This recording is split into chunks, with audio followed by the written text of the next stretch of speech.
If I could redo my military career, it's three things that I would definitely do. The first one is focus way more on my education. Way more on my education. It was so many programs, so much money that I was leaving on the table, right?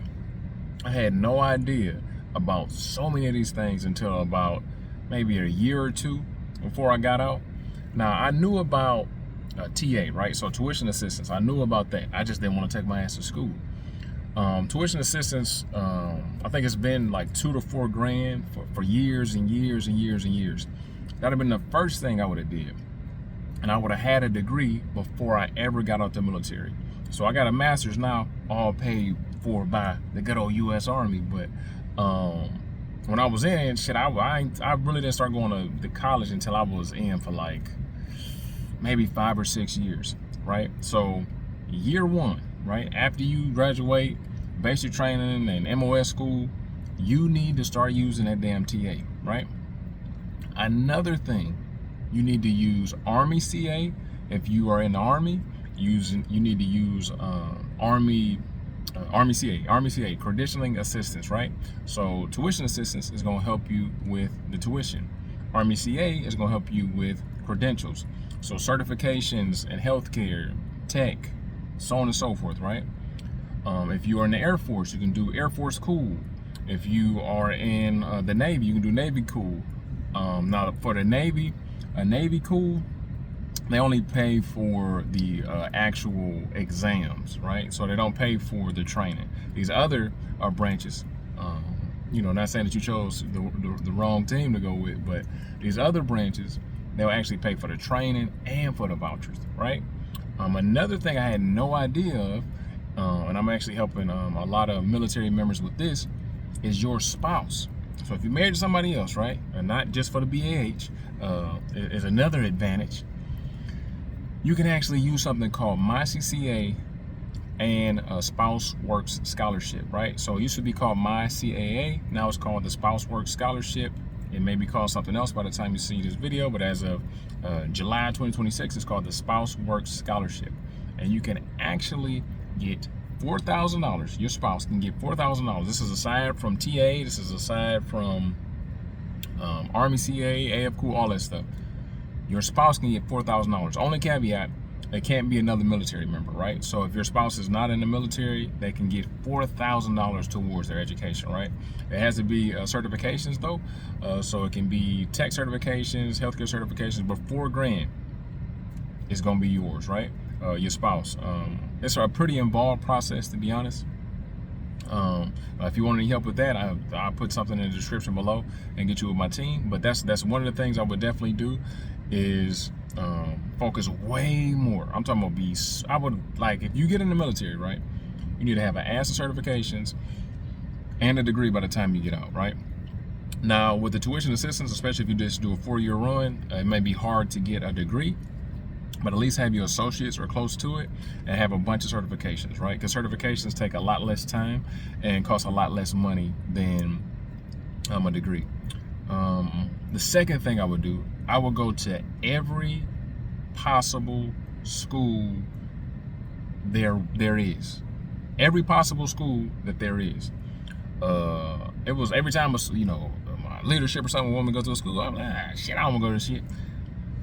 Most of the stuff that I was avoiding, right? Schools I didn't want to go to, stuff like that, I'm paying for now. Like, I want to go to them, right? I'm talking about even shit, the range is free.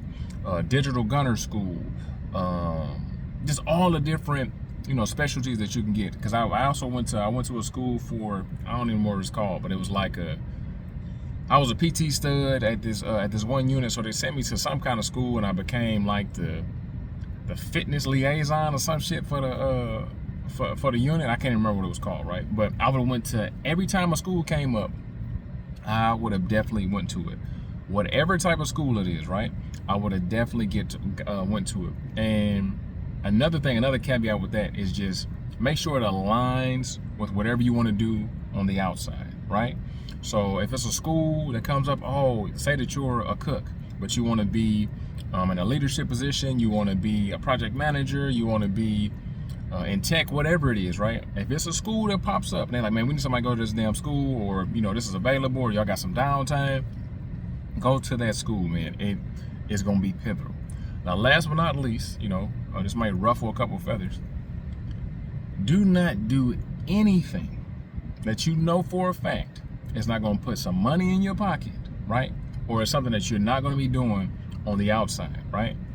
Now, salute to y'all, shout out to y'all, but since I was high speed, supposedly, my sergeant major, whoever the hell was in charge of me, would want me to go to air assault and airborne, and I'm like, for fucking what?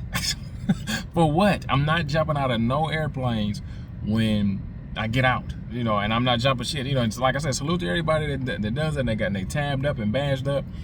But man, when I'm telling you, right? Because I love you. I'm telling you because when you get out, nobody gives a fuck about none of that. Oh, I was airborne, I was air assault. Okay, cool. You know how to use, this system, this software. Okay, that's not gonna get you an interview. That's not gonna get you a job unless you're trying to be, shit. I don't know. I'm motherfucking to jump out of planes, I guess. But just make sure that you understand that the time in the military is short, right? You're gonna be alive for a long time. I turned down a couple different things. I knew it didn't align with what I wanted to do long term. When I first got in, I wanted to be a drill sergeant, right? I really wanted to be a drill sergeant, right? So, I was kind of petitioning for it at first, and then I was just like, damn, if I don't do my job, because I'm in tech, right? If I don't do my job for 2 or 3 years, is that gonna be beneficial, or more beneficial, less beneficial? And it was like, shit, it would be way less beneficial. And also, the drill sergeant thing seemed like it's fun, seemed like it's great, but it was like I've already, I got troops. I've been a leader, and then like I said, a lot of times I was seeing that the drill sergeants, maybe it was kind of more like, okay, these people have to listen to you. Are you really? Because when you see drill sergeants outside of drill sergeant stuff, sometimes it's not what you thought it was, right? So instead of doing drill sergeant, I ended up becoming an AIT instructor, right? Which helped me tremendously, right? It literally changed the damn trajectory of my life. I got to do my MOS all the time, and I got a chance to turn, troops coming straight from basic training into 25 Bravos, teaching them how to set up networks, secure networks, pass certifications, pretty much what I love to do. It literally lit a spark in me, right? So those are the 3 things that I would change. Put in the comments and let me know what is something that you would do to change your military career, if it's anything. If you have no changes, no regrets, shout out to you.